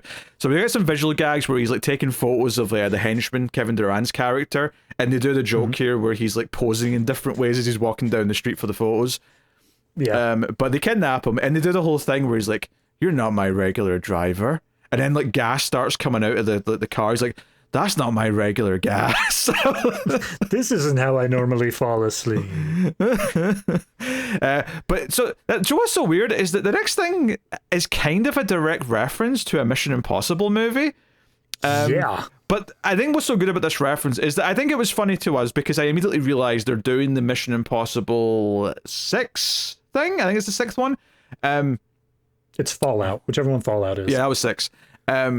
Right? But I think this joke is actually so good because of the way it goes that it's funny even if you don't know the reference because it has... Oh, yeah. So, he does the whole thing. He comes in and they pretend that the bad guy sting's already failed. They have like a fake news program playing saying, hey, the rich bad guy was caught. He's been arrested. It's the 2nd of January. You've been unconscious for 3 days. It's all over. Right. It's during the sequence where he had his car taken over, the bad guy reveals, well, since you'll be dead, you won't be able to see my plan reach its fruition at New Year's Eve. Yeah. So he had an exact date for it. So he's like, hey, your boss's plan failed, so you might as well tell us what you know to, get, help us put him away and you can get off lately or whatever. And he's like, no, I'm not going to do that. And he's like, yeah? You're going to go to prison. You're going to be a nice little jailbird, a nice big jailbird for the prison. And so it sounds like he's about to like tell him a horror story about being abused sexually in the shower at prison, the old trope. But instead, he goes on this weird, like long form thing. It's like, yeah, you're going to be the sexy jailbird, right? But then you're going to become so popular on the outside that people are going to write in. You're going to get out early. And Kevin Durant's like, that doesn't sound so bad. That sounds all right. He's like, but now you've got appearances to keep up. You're going to have to eat healthy food. You're going to have to like starve yourself to maintain that jailbird sexy body. And times are going to change. There's going to be a new jailbird who's all about free eating and being yourself. He's eating cheeseburger in prison. Yeah. And you're out here still starving yourself, but at this point it's your reputation, and eventually you're just probably going to kill yourself. And he's like, you see Durant's face just drop as he's describing this, like, oh no, I don't want to eat like that. And then the best part of it is like, but you're going to miss when you try and shoot yourself, and you're going to hit the part of the brain that regulates the farts. So you're going to be walking down the street just farting all over the place. You're going to become a new maid. You're going to be the farting guy. So go ahead, tell me, farting guy, what's the plan? What do you want to do, farting guy? This is such a good thing where, like, to compare it to those jokes that I was complaining about in other comedies where they just ad-lib and keep going, this is one that keeps going, but it's not ad-lib. This is clearly scripted. It was thought out to be funny and keep escalating in ways that you didn't expect. Thought went into this joke, right? And maybe they workshopped it. Maybe they did ad-lib to a point to, like, get to the funny stuff. And then they sat down and thought about, okay, what parts are the best? What works the best? Write them down, but this is clearly written and that's what made it funny. Yeah, the problem with the improv jokes is always that it feels like it doesn't know when it hits its peak. Yeah, when it's going, and this one, it feels like we build, and when we hit the peak, we stop. Like, we don't continue on past that point. Yeah, so he eventually admits, so it's at this UFC fight, although it's the WFUC or whatever they call it. MMA. It's an MMA thing. But he says, it's New Year's, this fight's happening, and it's in the balls that are going to drop at New Year's. Not balls. Yeah. Because we're classy like that. Yeah. So then he's like, all right, did you get everything, guys? And then the walls fall away, just like Mission Impossible 6. And he's like, huh? And my favorite thing about this, because the way this scene goes, where there's layers to this, is that every so often it cuts back to Kevin Durant, and he's still just getting more and more confused as the scene goes on, which is great. But he's like, all right, did you get all that, Ed? He's like, yeah. The walls fall away. He's like, yeah, we coerced that out of him. And there's like another like policewoman there who's like, did you get all that, guys? And another set of walls fall away, or like rise up, I think, in this case. Yep. And he's like, I'm internal affairs. You're arrested, Drebin, for like kidnapping someone and coercing a confession out of them. Breaking the law to get this coercion. And then Drebin's just like, oh, wow, you got this place built pretty fast. How'd you do that? She's like, I just lied to the contractors. No big deal. And then someone says, did you get all that? And then like the big video screen, what's like a holodeck, the video screen wall glitches out. And then in walks like the safety and building regulators. And they're like, yeah, you're under arrest, Eternal Affairs lady. I was waiting for it to go one more time just to like break the rule of 3, but it worked. I really like that bit. Yeah. I mean, it still is the rule of 3 technically, because you've got the initial one, you've got the him, and then you've got... I was enjoying the joke enough. I would have been okay with them breaking the rule of 3 by going just one more on top of that. Like the whole building just disappears and it's just out on the street now. Yeah, that's such a great gag. I mean, I think honestly for me, this is like the end of the peak section. I think everything from the apartment to this scene is like the movie at its best. And there's not some good stuff after this, but like I think it's, you know, it has to focus on the plot a little bit more after this, so it doesn't get to do as funny stuff. But great stuff. So obviously, so we've set up our third act. We know we're going to this MMA fight. The villain's going to be there, and they're going to try and stop him. And Pamela Anderson's also going to try and kill him, which is actually a reference to her book, where you know someone in her book tries to become an assassin by putting on a wig, and she effectively does the same thing. Like that's kind of like the part of the joke here. Can I just say, I'm on the Wikipedia page. I didn't know that this was a reference, but the arena that this all takes place in is the PonziScheme.com arena. And can I make a guess here? Because like I know some arenas have been like renamed to the crypto arena because like people have bought it over. Is that what it's referencing? Yeah, it's the crypto.com arena, and Wikipedia directly links to that. It says Ponzi.scheme.com and directly links to crypto.com. So kudos. That's a good gag. It's a good gag.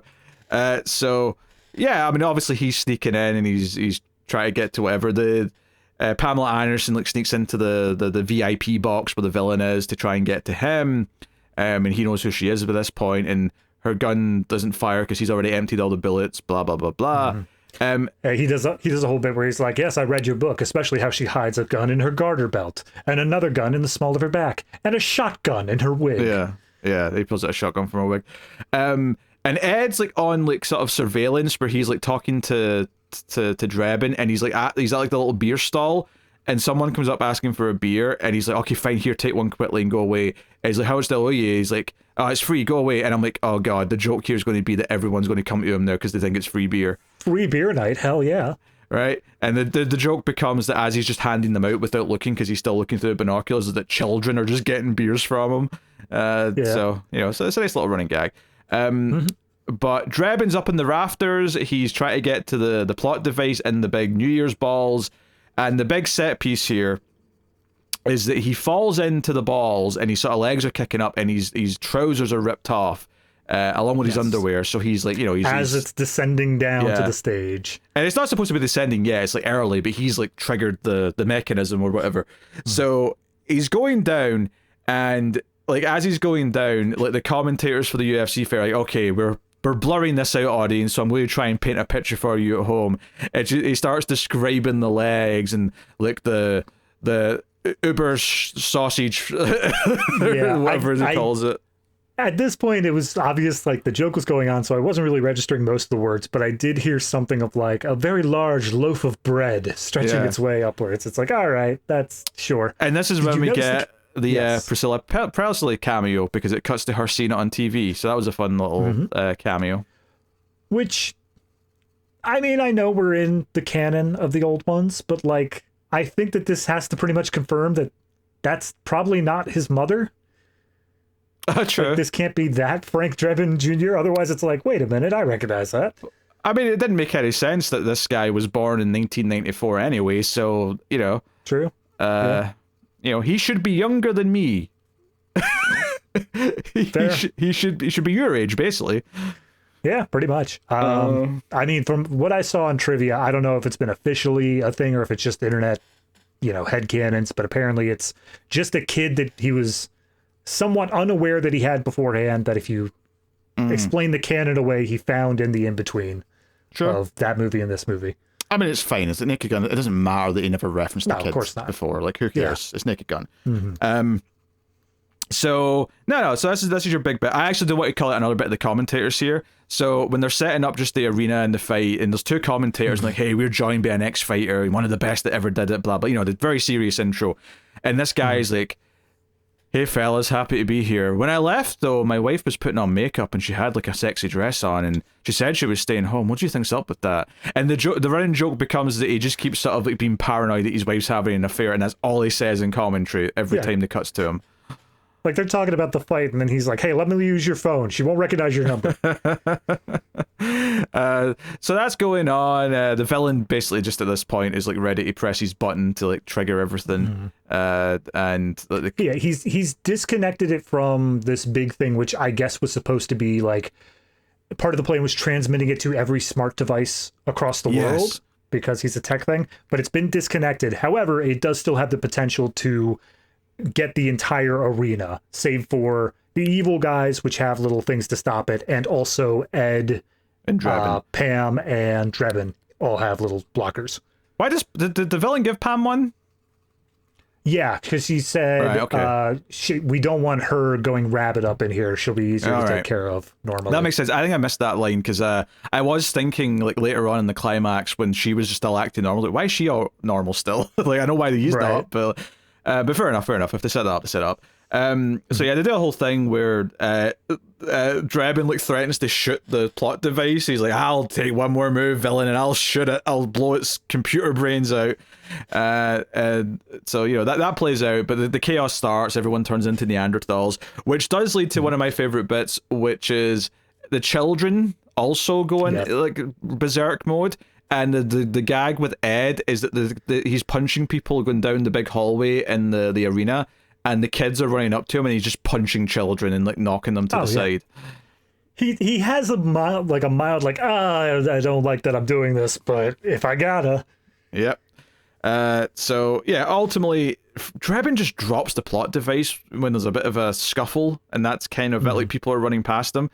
And the villain gets it, turns it on, everyone goes berserk, and he gets out, and like him and all these rich buddies are all on bikes, and he's like, hey guys, you know how to ride these? And they're all like, yeah. But then when they all start, like half of them stall and like don't get moving, and they're all elderly men who definitely don't know how to do it. But I like this bit where it's continuously playing up this idea of the hypermasculinity of it. Like how it's like, no, we're all manly men. We know how to ride motorcycles. It comes implicitly to us. And then they just immediately all start falling over. Yep. And it turns out the villain can turn on targeted mode, where he has Drebin targeted by everyone who's been infected by this computer signal. Yes. And this is where we get probably the one bit that just really fell flat for me. This fight scene just didn't really work for me. It wasn't like, it was, I guess, impressive in a way, but it didn't feel comedic at all. I didn't get like any laughs out of this bit. I mean, like, it's not the strongest part of the movie. I did think the joke though that he, like, because obviously these are all innocent people who have been changed, a la Kingsman, the Secret Service. He doesn't want to obviously shoot them. So what he starts doing is like ejecting the clips out of his guns at people's heads, but they're bouncing back into his gun, and that kind of goes on for a little bit. I thought that was an okay, like, funny, like, fight scene thing. It's not like again, it's not the wittiest part of the movie, but I think it's all right. Obviously he fails here though. The villain gets away, and he's all sort of sad, and he's like, oh, what do I do now? Give me strength, father. And he looks up, and there's an owl sitting on the traffic light, and it's like angelic music plays, and he's like, yeah, which leads to like, yeah, again, not my favorite thing. Like, I appreciate the payoff to the owl bit, but he literally comes flying in on the owl. The owl's like carrying him, and he's flying, and he's like kicking heads off of people on bikes and whatnot, trying to get to the bad guy. I appreciate it in so much as that they just keep going with it. Like if it had been just him flying in and being dropped off, I'd say, okay, that was weird. It didn't quite go as far as it did. But the fact that we later on get how the main bad guy gets crapped on by the owl, like all over his mask. And then as he drops off Liam Neeson, he looks up and is just like, thank you, daddy. And then the owl replies back in owl with subtitles like, I love you, son. Like, I don't know. That by the time it hit that point, I'm like, all right, you explored that about as far as you should have. Yeah. Also, at one point when he's coming in, he looks up at the old one and says, just like old times. Like, all right. Yep. As it's always happened.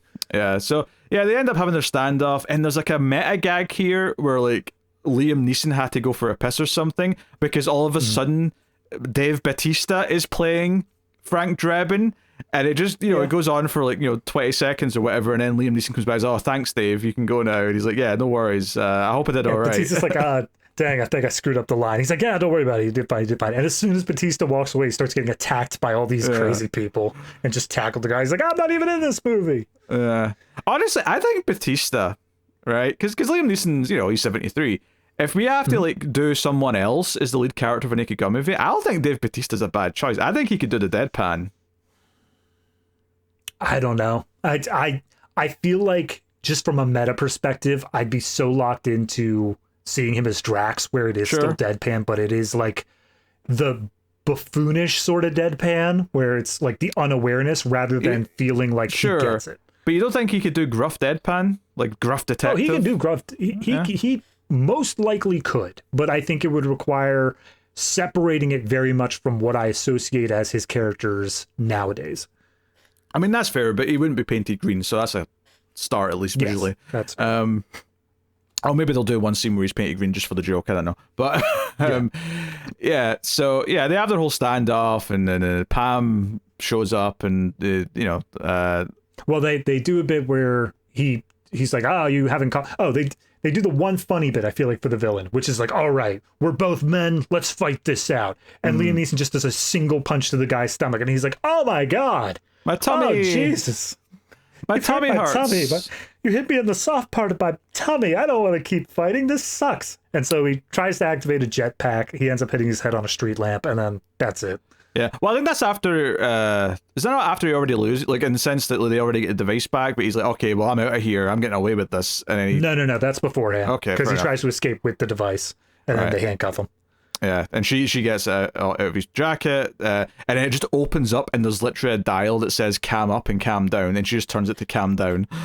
Yeah, God, what was the song that played there? Because it worked. Oh, it was the "Only Time" by Enya. The "Who Can Say Where the Road." I got such a laugh out of that bit. Back at the stadium, you've got Ed like sitting in a circle with the children, all drinking beer, and they're all laughing together. People are hugging Dave Bautista in the background, like they're doing the whole happy, everyone's great ending, and this is the end of the movie proper. But obviously, there's like a proper sequence that comes during the opening or the closing titles, I should say. The only other bit we get is Pamela Anderson tries to kill the bad guy, and then she has to be talked down, and Liam Neeson's like, but like, you shouldn't kill him, even though it is the best feeling you could possibly imagine to get that revenge. It'll never leave you. It'll be in your head for the rest of your life saying, that was awesome. Also, one of the running jokes we ever brought up is when he goes back to see his police chief at her house, because she gets mad that he did something halfway through the movie, and she's like, get me Drebin. And then the joke is that he goes to her house, and like, she chews him out in her bedroom with her like sleeping husband next to her, and she's like, if you wake up my husband. So they're whispering the entire time, and like the gag is okay, but the bit that really got me actually was right at the end of that scene where she'd mentioned, you better not wake him up because he's got this job interview tomorrow, and at the very end he basically just says, hey, Mr. So-and-so, hope you do well tomorrow, we're all rooting for you. Yeah. And then at the very end of the movie, as everyone else is getting their wrap up, she gets the call like, honey, you got the job, and he's still wearing the sleep mask, just standing there. Yeah. I thought that was a ring. I almost thought like they were about to do an Airplane reference, actually, when he's like, oh, we're all rooting for you, because that was like a running bit in Airplane where he walks in and says, oh, hey, we're all counting on you. I thought they were about to do like a callback to that, but they didn't. But no, it was something. But like, no, it works. I like the way they play it out there. Yeah. So the titles, because I was expecting the police siren, I was expecting the thing, I was expecting the music. Instead, apparently this is from Police Squad, actually, the gag that everything freezes, but the characters are aware of it and are confused as to why everything's frozen. Because they do a thing where they after a couple of credits, they cut to the police chief who says, okay, Frank Drebin saved everyone, but he did have some questionable tactics, so he's on like a very serious internal investigation, and it cuts to the internal affairs resort and spa. Yeah, and he's with Pamela Anderson. They've got drinks, and it's sunny, and they're having a great time. And there's a joke or two, but then it freeze frames, and they're not actually frozen though. You can tell they're just pretending to be frozen. And for a second, I was a little disappointed because you could tell the rest of it was frozen, and I was like, oh no, the gag here should be that everyone's pretending. Everyone should be slightly shaking just for the joke as the credits are playing. But then, of course, it kind of went into what it actually was, which is they start to move, and then they're like, wait, what's going on? And she's like putting her finger through the drink that's been poured, and it just kind of like moves. But they get scared a little bit. She walks over to one of the people, just like, wake up, damn you, get up. And then they're like, wait a minute, who's that? And they start looking at the camera like, who are all these people? Have they been watching us the whole time? So yeah, they get super meta. And it's after that, well, it's actually during this where the main theme starts playing. You start hearing the da-da, like it starts playing during this bit, and then it keeps going as you get the original opening title sequence playing out as the credits are rolling. So it feels a little tacked on at the end. I am happy I got to hear the music though at least once towards the end. Yeah. And then of course during the credits, something they've always done in these movies, and God bless them, they kept it here, is they come up with like the fake gag credits.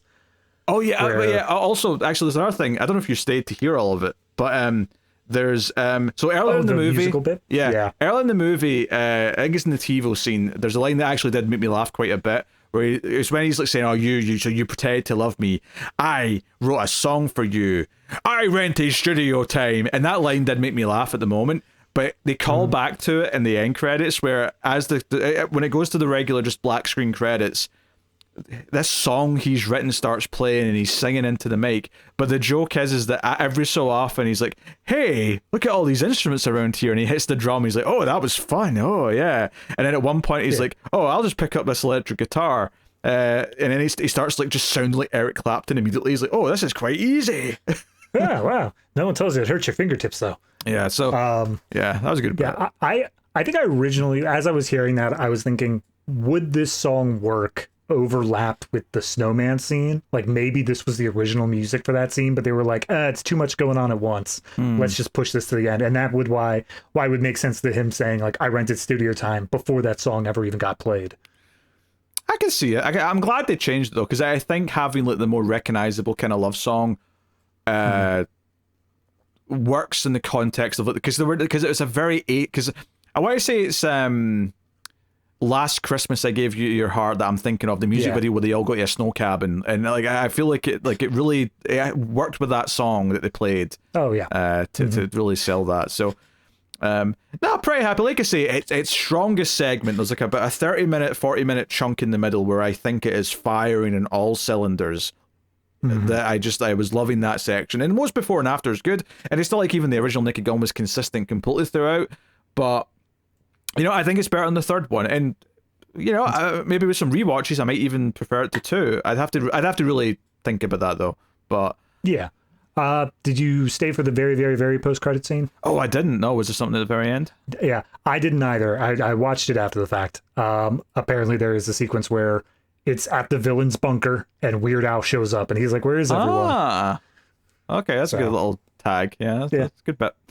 I think I was feeling bad because like I got up to leave after the police siren bit, and then the song thing started, so I just I stayed standing at the back to listen to the rest of it, and I felt bad about standing there for so long, so I just left after the song thing was done. I had almost the exact same thing where I was like, I was listening to that bit and I was looking at the credits and saying like, oh okay, yeah, they got all that, but then I see 2 guys standing at the entrance with like the brooms and stuff like that, and I was like, even if other people are gonna stay, I feel weird, I gotta go. If I was still in my seat, I wouldn't feel weird. When I saw Superman, I'm like, no, I know there's a scene at the end. I'm sitting here. You can wait, employees. I am not moving. Yep. That's fair. But that's Superman. This one I didn't feel as attached to. Yeah. So, no. I had a good time. I had a good time with the movie. I laughed a lot. The audience laughed a lot. Sometimes I was laughing at jokes the rest of the audience weren't laughing at, and vice versa. But like it was a lot of it was working for a lot of people, and I think I think if nothing else, I love that it stuck mostly true to the idea of we're here to do jokes about tropes, and we're here to build up well written jokes that pay off and have. Even if they are absurd, they're absurd in a way that keeps kind of like. And I think my example of that is probably the speech about going to prison that ends with the fart part of the brain. Like that speech is just ridiculous, but the way it progresses, because it's a subversion. You think he's going to do a trope. You think he's going to talk about, oh, don't bend over in the shower. Like you think that's where he's going with it, and it becomes this. No, there's going to be so much pressure to keep your sexy jailbird figure. Like that pivot is such a funny pivot that like. Thought went into this and had a good time. Like they actually did it. They made a good Naked Gun like reboot or nostalgia sequel, whatever you want to call it. Yeah, so, no, I felt the same. I think for me, I had a slight disappointment when they dropped the coffee bit, but that's only because I wanted it to keep going. Like clearly they felt that they hit the peak with the joke and they didn't want to continue it past there. But like the coffee bit is so inherent to everything I think about modern police procedurals and stuff like that, where they could have kept that the whole movie long, just every once in a while making a nod to it, and I would have been cool with it. They did have it sort of come in again once or twice, like like after because there's a section where they're just doing it back to back for like 5 minutes, right? But they do have like it just come in the car at one point later on or whatever. Yeah. But I would say by the time you hit about halfway through the second act, it's not showing up anymore. Yeah. Maybe it'd have been funny if like, I guess like. Technically, like those scenes tend to happen when they're investigating crime scenes and they're talking about the case. Like you don't usually get it in the shootout scenes. Although maybe it would have been funny if like he was like had a shootout and then like he just looked over and took a cup of coffee or something. Like I mean, I get it, but also overplaying it is a risk as well. So I absolutely think that these guys are good at their craft. They know what they're doing, and I don't fault them for stopping jokes where they stopped at, because it did work for me. But there's just that tiny little thing where I would have actually liked to see some of these jokes go further because I like them so much, and that's the best kind of complaint to have. Yeah. Here's a question. Would you like another one from this team? Yes, but I think this is one of the few that I would be very okay with them doing a direct to streaming. I don't think that we have to go through like, oh, you have to do X, Y, and Z in order to make your money back in the theaters or whatever. Sure. I think giving them the freedom to say it's on streaming, people like the first one, and we can just do whatever we want with the second would actually be a bit more freeing of being able to do a lot more. Yeah, that's fair. I mean, I think the budget's low enough it absolutely could be a straight to streaming movie if they went that route. I would hope, like, I think what I would hope they would do is maybe try and pivot, like, the premise enough that it feels like they can do tropes of another type of thing, right. So they're not doing that thing where, okay, we've run out of cop tropes, so we'll just do more references to things, which is kind of like, as the original series went on, it kind of started to, especially by the third one, it really felt like they were kind of having to lean into that a lot more. So yeah. I mean, it's honestly, it kind of sucks that we got what ended up being the superhero movie so early on into the superhero boom, because I feel like that's something, especially nowadays, there are so many established tropes in that franchise that you could harp on and really make a good spoof about. Even if that's not, this exact same franchise, if the team behind it at least came out and did something similar, I think I would enjoy it. There's probably still some more modern detective thing, you could kind of I'm not saying make it a big reference, but you could kind of from the sort of tone that you're parodying, you could do a second one of these, or a fifth one technically, where you say, okay, the sort of detective story we're parodying this time is more of a true detective in tone, where it's there's a grisly murderer, and we're going to so you would do the monologue about life and death and time being a flat circle, but you have them say something that's silly because it's Naked Gun, Yeah. Or, I mean, the thing that they hit on with Pam's character is the true crime podcaster sort of stuff, which obviously is a big way that people consume that nowadays. Yeah. So, hopefully they'd be inventive enough to find the other tropes, find things that, And MacGruber, from the same director, like that was all about like parodying a lot of action movie tropes. So he's definitely done this a few times.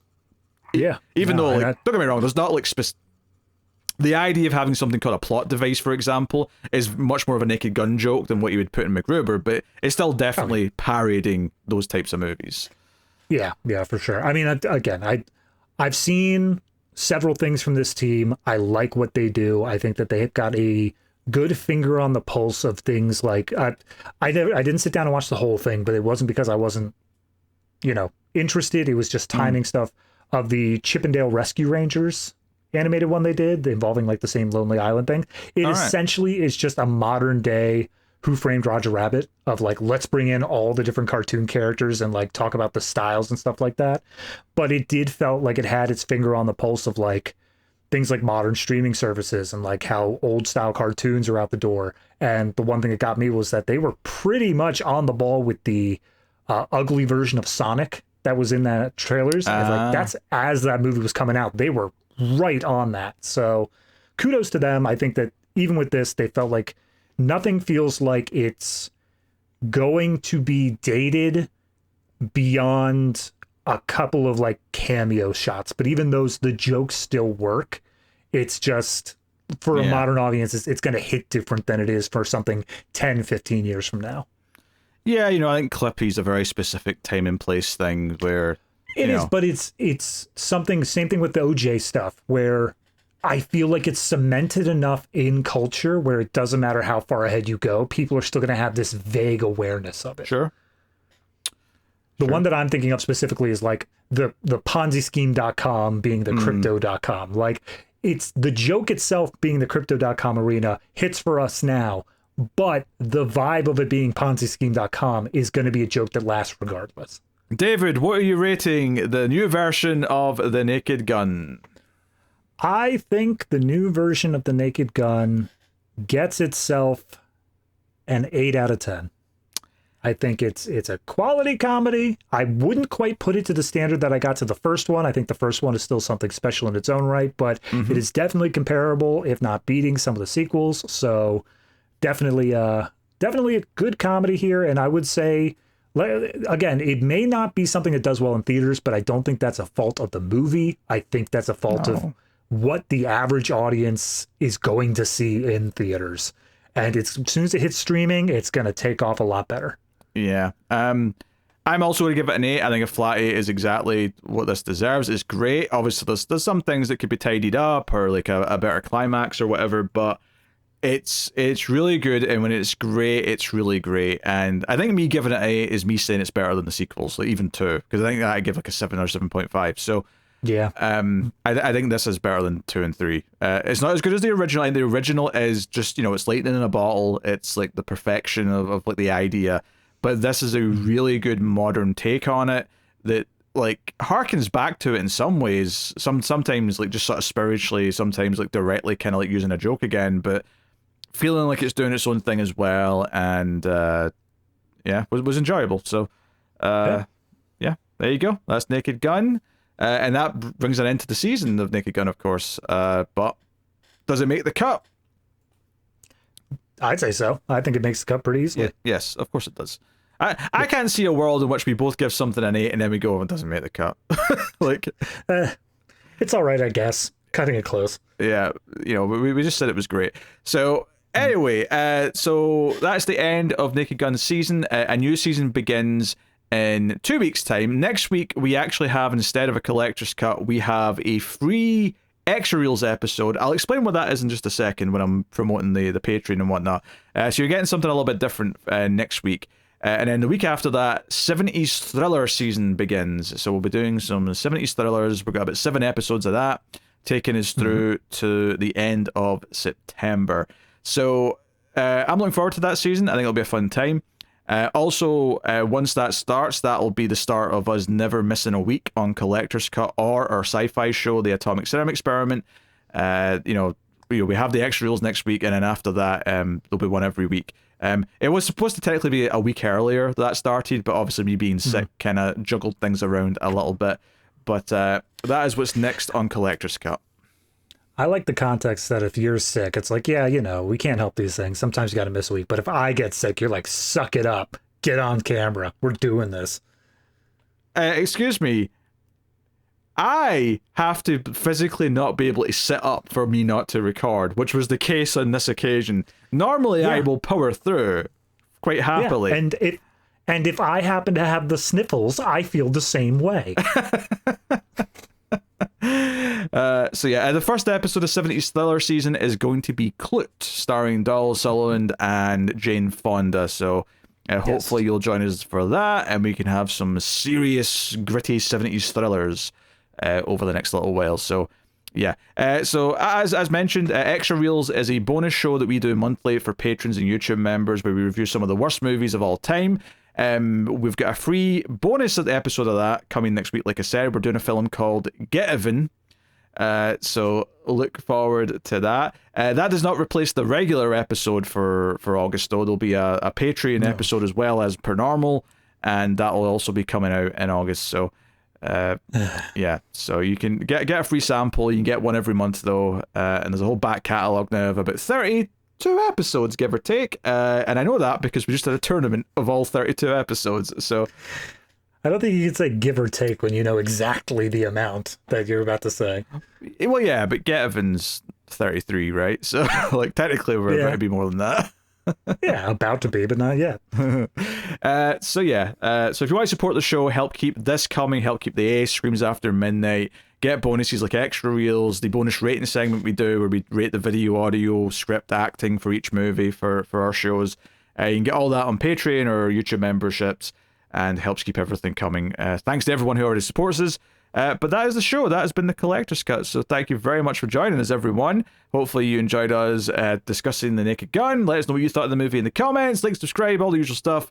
We'll see you next time. Keep watching movies, and if you can get it, it's always nice to have diplomatic immunity.